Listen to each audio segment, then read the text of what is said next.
So guys, let's discuss this question. This is a question of true and false, and the statement given to us is total cost can be obtained as the summation of marginal cost. Question क्या बोल रहा है? Question कह रहा है कि total cost हम कैसे निकाल सकते हैं अगर हम मार्जिनल कॉस्ट का समीशन कर दें. ठीक है, मार्जिनल कॉस्ट जो है उसको हम ऐड करते जाएं और तो हम टोटल कॉस्ट को निकाल सकते हैं. बट ये जो स्टेटमेंट है ये गलत है, क्योंकि एक बात बताता हूँ. जो समीशन ऑफ मार्जिनल कॉस्ट हम करते हैं ना, देखो इसको ना एक एग्जाम्पल के थ्रू समझते हैं तो बहुत आसानी से तुम्हें क्लियर हो जाएगा. मैंने तुमसे कहा कि ये रहा मेरा आउटपुट. ठीक है, आउटपुट इज 1, 2 और 3. छोटा सा एग्जाम्पल लेते हैं एंड उसके करस्पॉन्डिंग मुझे एमसी की वैल्यू दे दी. ठीक है, एमसी मेरा कितना है? 2,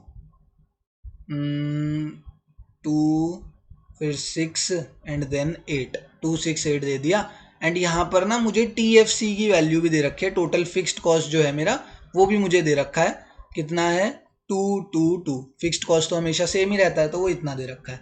अब मुझे टी पहले मैं टीसी नहीं निकाल सकता, क्योंकि मुझे पता है कि टीसी निकालने के लिए, टोटल कॉस्ट निकालने के लिए मुझे फिक्स्ड और वेरिएबल कॉस्ट दोनों को ऐड करना पड़ेगा. तो मैं पहले वेरिएबल कॉस्ट निकालूंगा. एंड ये जो है ना sigma of MC is the formula of TVC. ये टीसी का फॉर्मूला नहीं होता, ये टीवीसी का करेक्ट फॉर्मूला है. अगर यहाँ पे टीसी की जगह यहाँ पर इन्होंने बोला होता ना total variable cost can be obtained as the summation of marginal cost, तो ये स्टेटमेंट सही होती. अभी गलत है, उसका रीजन बता रहा हूँ क्यों गलत है. अब देखो एमसी क्या है, टीसी क्या है? Sigma of MC. मतलब हम एमसी को ऐड करते जाएंगे तो मेरा टीसी निकलता जाएगा. तो मैंने फर्स्ट यूनिट पे पहले मैंने एमसी को, कितना है मेरा फर्स्ट यूनिट पे 2 है. सेकंड में 2 + 6 8. थर्ड में 8 + 8 16. ऐसे करके मेरा एमसी निकल गया. ये लाइंस हटा देते हैं.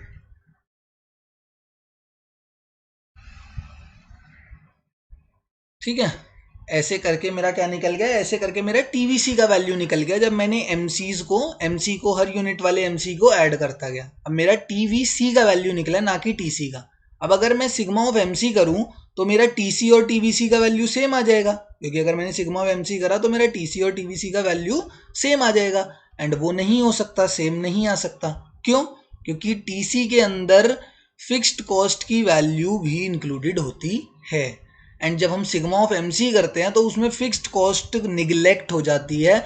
दैट्स वाई हम टीसी जो है ना, we can not say that TC is equals to sigma of MC, क्योंकि उसमें फिक्स्ड कॉस्ट की वैल्यू निगलेक्ट हो जाती है. अब ऐड करो 2 + 2 4 10 और 18. ये आएगी मेरी सिग्मा, और ये आएगी मेरी टीसी की वैल्यू. तो अगर मुझे प्रॉपर फॉर्मूला बताना है जिसमें सिग्मा एमसी भी हो, तो टीसी का फॉर्मूला पता है क्या होता है?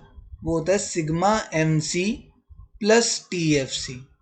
जब मैं सिग्मा एमसी में टीएफसी को भी ऐड कर दूंगा ना, तब मेरी टोटल कॉस्ट की वैल्यू निकल के आएगी. सिर्फ सिग्मा एमसी क्या होता है? सिर्फ सिग्मा एमसी टीवीसी के बराबर होता है. तो टीवीसी प्लस टीएफसी करेंगे तो टोटल कॉस्ट की वैल्यू निकल कर आएगी.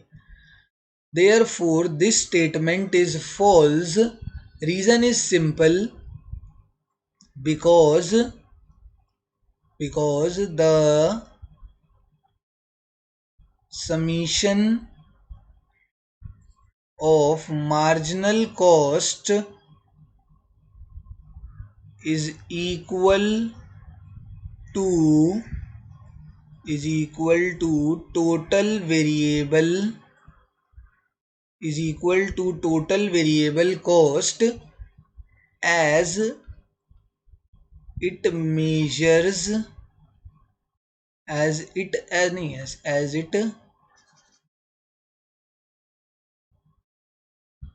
it do not consider